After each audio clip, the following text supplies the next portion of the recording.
पुन्हा आले तर कोणत्या कारणाने येतील आणि जर परिवर्तन झालं तर त्या परिवर्तनाची कारण काय असतील हे सांगितलं ना. महाविकास आघाडी. बाकीच्या प्रश्नानंतर उत्तर देऊ. जर महाराष्ट्रात परिवर्तन झालं तर त्याची कारण काय असतील? सत्तेची आलेली मजुरी ही जनतेला आवडत नाही. मराठवाडा असेल, विदर्भ असेल, मुंबई असेल, सत्तेची गणित. बहिणींना बारामतीमध्ये थांबवणं, अर्धा तास दाराच्या बाहेर उभं करणं, अनिल देशमुखांवरती दगडफेक करणं, त्यांचं डोकं फोडणं आणि जागोजागी पैसे मिळणं, आणि ते पण सत्ताधाऱ्यांचे. विनोद तावडे सारख्या मोठ्या नेत्याच्या आजूबाजूला 5 कोटी रुपये मिळतात. महाराष्ट्राच्या जनतेला कसं काय रुचेल? त्या बारामती ज्यांनी घडवली त्या शरद पवारांच्या पत्नीला दाराच्या बाहेर थांबवणं, आतमध्ये जाऊ न देणं, हे कुठल्या कायद्यात आणि कुठल्या म्हणजे माणुसकीच्या कायद्यातही बसत नाही होते. म्हणजे माणुसकी नसलेलीच माणसं आता राजकारणात.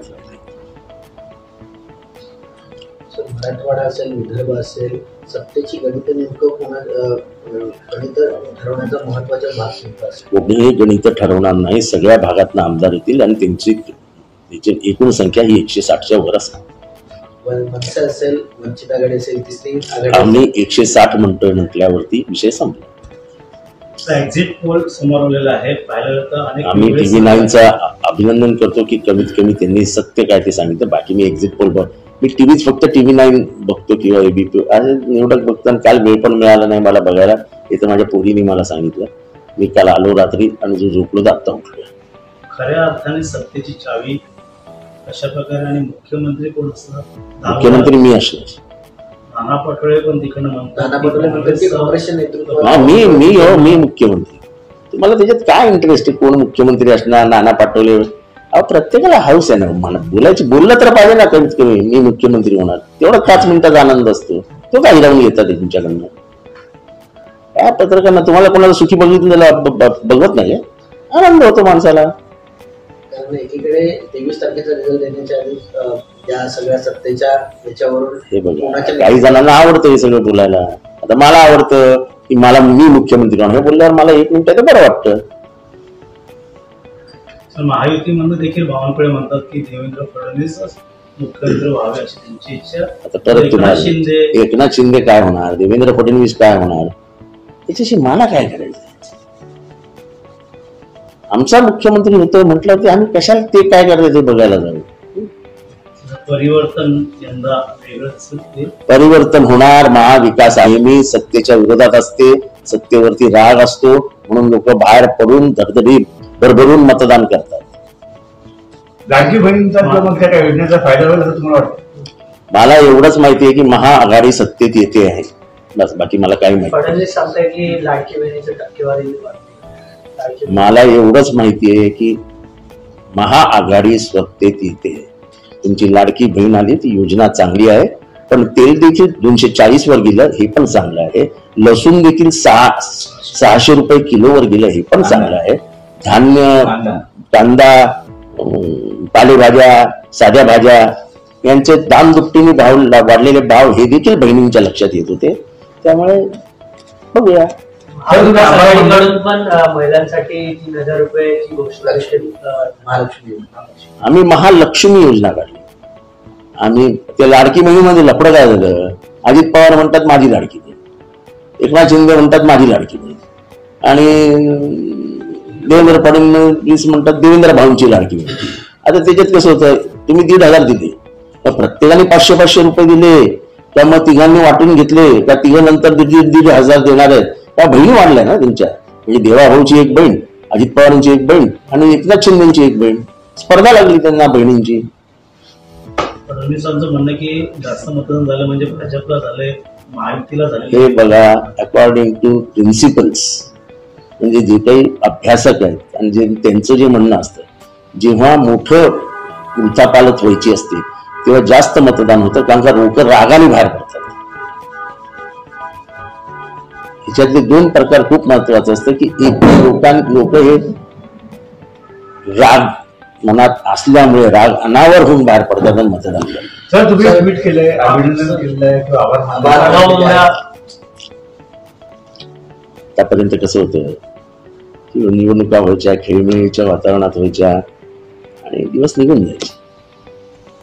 आता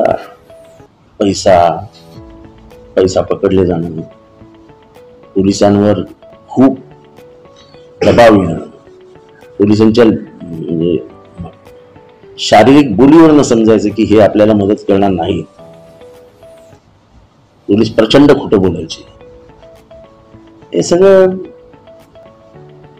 सगळं सीएमच्या आशीर्वादाशिवाय थोडी झालं असेल. पण अर्थात सीएमचं मी हे केलं ना, अभिनंदन केलं की त्यांनी युतीचा धर्म पाळला आणि त्यांनी अजित पवारांच्या उमेदवाराला चांगलं जोरदार वाढणार आहे असा एक्झिट पोल आलेला आहे. काय सांगाल तुम्ही? देखील गेल्या अनेक वर्षात पक्षांचा भाव वाढेल याबद्दल काही वाद नाही. आता सीटा जर 165 मिळाल्या तर काय करायचं हा प्रश्न. पवार साहेबांची असणार आहे सरकार बसणं. शरद पवार हेच म्हणजे महाविकास आघाडीचे मूळ वाहक कोण होते, भानाचा ताबा कोणाकडे? शरद पवारांकडे. गौतमी अदानींच्या गौतम अदानीच्या विरोधात अमेरिकेत फसवणुकीचा खटला दाखल केलेला आहे. एका कंपनीला कंत्राट मिळवून देण्यासाठी $25 कोटी लाच. आपल्याला अडाणी बद्दल काय माहित नसतं, पण छोटे छोटे माणसं, अडाणी बिडाणी मोठी माणसं आहेत. टेस्टच्या आधी सर्व आमदार आपल्याकडे असावेत असं सगळं, त्यामुळे माझं पहिल्यापासूनच मत असतं की आमदार ताब्यात ठेवावेत आणि त्यांचे मोबाईलही ताब्यात ठेवावे. काय वाटतं या निवडणुकीमध्ये घोडेबाजार होऊ शकतो? 260 जर आम्ही महाविकास आघाडी म्हणतो, घोडेबाजार करणार कुठनं? मागे देखील गुवाहाटीला खूप आमदार घेऊन गेले होते मुख्यमंत्री. आम्ही फ्रान्सला जाऊ, इटली, स्वित्झर्लंड, काही जण पळून पण आले. तिथनं पळता येणार नाही म्हणून तर चाललं.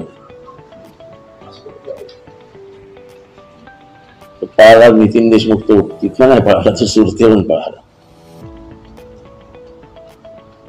काय वाटतं, कटेंगे बटेंगे त्यांना अनेक केसेस अशा प्रकारच्या निवडणुका सामोरे गेले जनता ना, ह्याच्यावरूनच त्यांना मार्ग शकतो. आता ह्यांच्याच पक्षाच्या नेतृत्वाने सांगितलं असेल कदाचित, माझा आणि गंगागिरी महाराजांचा फोटो एडिट करून लावला. तो आहे माझ्या लग्नाच्या वाढदिवसाचा, मी ऋताला बुके देतानाचा फोटो. लोकांनी तोही फोटो बघितलेला. अशा शिव्या बसल्या तो फोटो माझ्या पथ्यावर पडला. लोकांना नाही आवडत. सरळ लढा, सरळ. हे काहीतरी प्रतिभाताईंना तिथं थांबून ठेवायचं, कुठली पद्धती? उभं सगळं केले शरद पवार. चांगली फर्टाईल लँड ती त्यांच्या हातात दिली. असं वाटतं त्याचा फायदा झाला का फोटोमुळे? नाही, असं आहे की फायदा झाला का तोटा झाला हे गोष्ट माणुसकी उरली नाही.